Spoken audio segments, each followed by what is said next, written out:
Agadaga Oromoon galaana gootummaadhaan kanniisa diina isa cabsu loleetu fannisa. Saba aadaaf duudhaa sirna boonsaa qabu sabichumtu gootadha gootni seenaan dhabu. Eeyyeen gootni seenaa hin dhabu. Gootota Oromoo isaan beelaaf dheebuu qorraaf gubaa rakkoof gidiraa kamiinuu bilisummaaf walabummaa saba isaanii Oromoo fi lafa isaanii Oromiyaaf jecha obsanii kutatanii qabsaan qabaachuun Oromiyaa hin mamamu.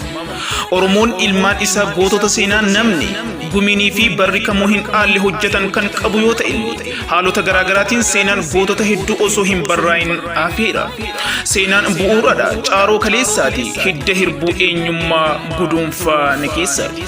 Ifaajee sabni tokko ka'ee ittiin kufu barruu dhalootaati seenaadhaan kan dhufu.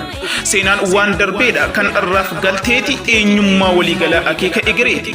Maarree qabiyyee seenaa kan ta'e kitaabni haaraan seenaa gootota shanan gibee moggaasa jedhuun mogga'e seenaa qabsaa'ota Oromoo isaan dhalattoota afran maccaa Oromoo ta'an kanneen shanan gibee irratti bu'uuraa'uudhaan kitaaba seenaa barraa'edha. Goototni keenya kaleessaa isaan har'aa keenyaaf wareegaman seenaa boonsaa osoo qabanuu seenaan isaanii barraa'ee taa'uu dhabuun galmee seenaa yaabuu dhabuun fafa.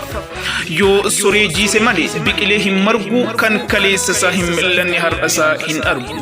Rasaasni akeeka tole qabannaa dhukaafama namni seenaa isaa hin beekne gargar cuqaafama.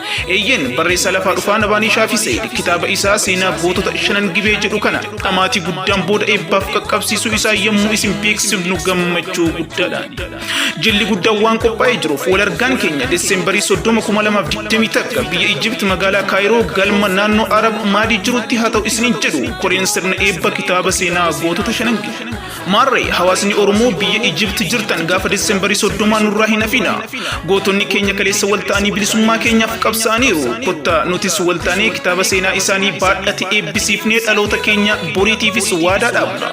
Sagantoota hawwatu barsiisoo fi bashannansiisoo ta'anii hedduu kan qopheeffanne yoo ta'u isin kottaa malee isin bohaarsuuf hunduu bashi. Qophiileen saganticha irratti dhiyaatan walaloo diraamaa taphoota yookaan koomedii xiinxala kitaabichaa sirboota waltajjii hurgufan weellistoota keenya jaallatamoo ta'an kanneen akka Meetii Jamaama, Isaaq Zeena, Hawwii Muhammad, Abbabaa Dhugasaa, Kadir Said, Gaaddisee Shamsaddiinii fi isaan birootiin isin bashannansiisuuf qophii marayyuu xumurree isiniin wal arguudhaaf Desembarii 30 eegaa jirra. Ammas irra deebinee kottaa kitaaba seenaa gootota eebbisiisaa waliin bashannanaa isiniin jenna. Seenaa